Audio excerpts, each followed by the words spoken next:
Right, you guys are starting to like these 24-hour news recaps, so here is all of the news from the last 24 hours, and this time it's actually pretty bad. First, let's start strong. America has sent 50 fighter jets to the Middle East, just days after they sent a second aircraft carrier to Iran. I mean, it goes without saying, the US is absolutely going to bomb Iran now. It's just a matter of when and not if. Something unusual though, the US tried to keep this a secret. They didn't really want to tell anyone, and instead, the only reason we know about this is because of flight radar tracking information that showed the jets flying from the US to the Middle East.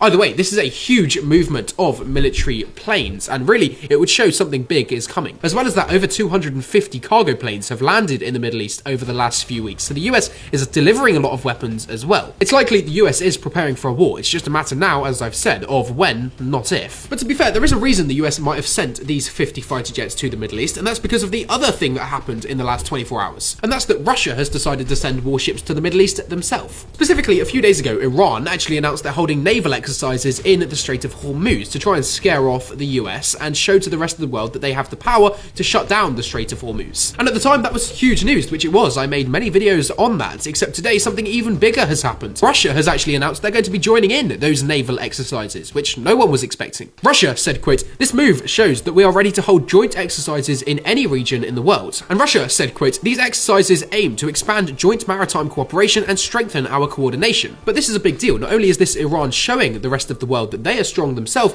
but it's Russia showing the rest of the world that they're prepared to not only support Iran, but that their navy is a lot stronger than the rest of the world believes. These exercises are going to be taking place just miles away from the American aircraft carrier fleet that is already there. But there's a hell of a lot more news which everyone needs to know about. But so far, if you've learned something, please do consider leaving a follow, because I make these videos every single day. I give you the news that you just won't find anywhere else. But the most important thing is that Russia today has threatened to actually go to war with the UK, France, and the Baltic states. I'm not exaggerating when I say that. They've actually said that their warships might open fire onto these countries' warships. And so I'll get to that in a moment, but first you need to know the other two things that have happened today. I'll keep it quick for you guys. First, the French President Macron has visited India only a day after India decided to buy $40 billion worth of French fighter jets. I also made a video on that. But today, the French President Macron visited and they discussed all sorts of things. Macron said, quote, "We have a special global strategic partnership which gives new ambitions to the ties between India and France." And India, Modi, said, quote, "The India-France partnership has no boundaries. In today's era of uncertainties,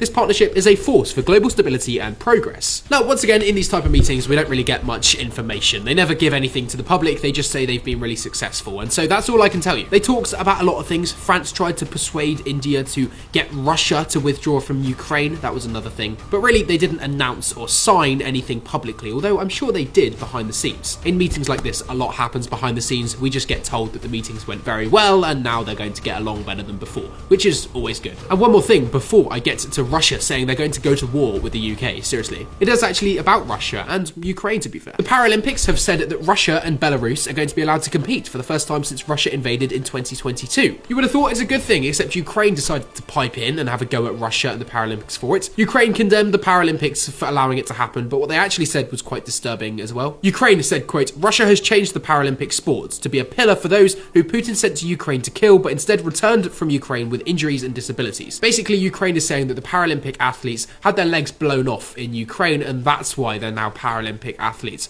which is quite a disturbing thing to say, considering a lot of the Paralympic athletes were born disabled. Anyway, on the topic of Russia, as I said, Russia is possibly preparing for kind of like a war now. This is by far the biggest piece of news of the day. Now, for context, over the last few months, the UK, France, and the Baltic states have been seizing a lot of Russian oil tankers and the Russian oil on board them in sanctions over Russia's invasion of Ukraine. They don't like the fact that Russia sells their oil and then uses that money to fund the war in Ukraine, and so they seize the oil tankers that transport it. Russia, though, usually puts up with it, but today they've had enough. Russia said, quote, "We need to send a strong message, particularly to the UK, France, and the Baltic states. And from now on, these oil tankers are going to be escorted by the Russian Navy to make sure that they can no longer be seized by the British Royal Navy." Russia said, quote, "We believe that the best guarantor of navigation safety is our Navy." But rather than going into too much detail, it's worth telling you that I make detailed videos on all of these points every day. And so go and watch the full video covering this. It's probably posted in the last 24 hours, so just have a look for it. But regardless of whether you've seen it or not, come back tomorrow for the next daily news recap, covering all of the news in the last 24 hours. I mean, you guys like these videos. These videos are performing pretty well, so see you tomorrow.